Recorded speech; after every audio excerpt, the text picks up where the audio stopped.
Question, could we see two big changes in the same day, or is it just Mexico today and we'll have to wait? A couple things that I would point out that are particularly interesting and might give us a little bit of insight. First off is the tone that Trump struck in his posts on Truth Social when he was confirming both of these news, the call with Justin Trudeau, the second call that's supposed to happen this afternoon, and the delay in tariffs against Mexico. He talked about a very friendly conversation with the Mexican president, Claudia Sheinbaum. He didn't have the same sort of amicability with his references to Prime Minister Justin Trudeau. And of course, we do know that there has been, a bit of a rocky relationship there between the president and the prime minister. And so that on its own is noteworthy. The other aspect to all of this there's two aspects to this that are interesting. First off, he has the call with Justin Trudeau. Then he speaks to the Mexican president, announces that these tariffs are being delayed a month, and he's already confirmed that there will be a second call with the prime minister. From a negotiating standpoint,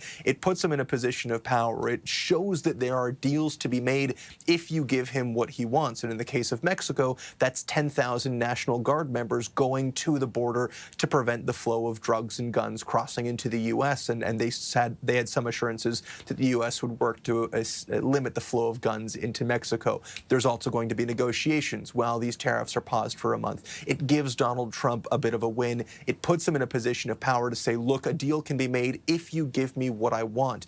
The challenge for Canada is, what is it that Donald Trump wants? Because on the Mexican border, it was very clear. It was guns and it was people, and it was illegal crossings at the border. That was the issue. Canada plays a much, much smaller percentage, 1% of those illegal crossings, less than 1% of fentanyl crossings into the U.S. come on the northern border. And so the same sort of solution may not work for us, because last night, Donald Trump said that the #1 issue for him with Canada was the trade deficit. And he also talked about trade barriers, and then he talked about supply management issues, and he's talked about NATO spending, and he's talked about NORAD spending, and his vice president did the same thing over the weekend. And so if there is a deal to be done for Canada, and that's not saying that there is, but if there is, which of those do you answer? Do you answer all of them? And how quickly can Canada answer those? We're one of the few NATO countries without a costed plan to hit 2%, but we've seen the U.S. president call for that to be 5%. We also know that hitting that 2% target isn't necessarily something we can do particularly quickly. We're still talking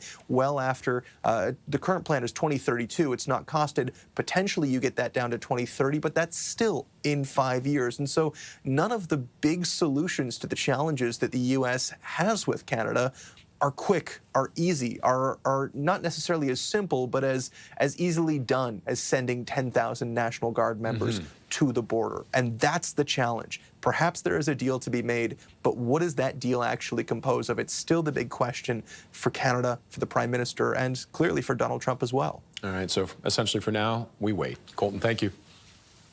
You got it.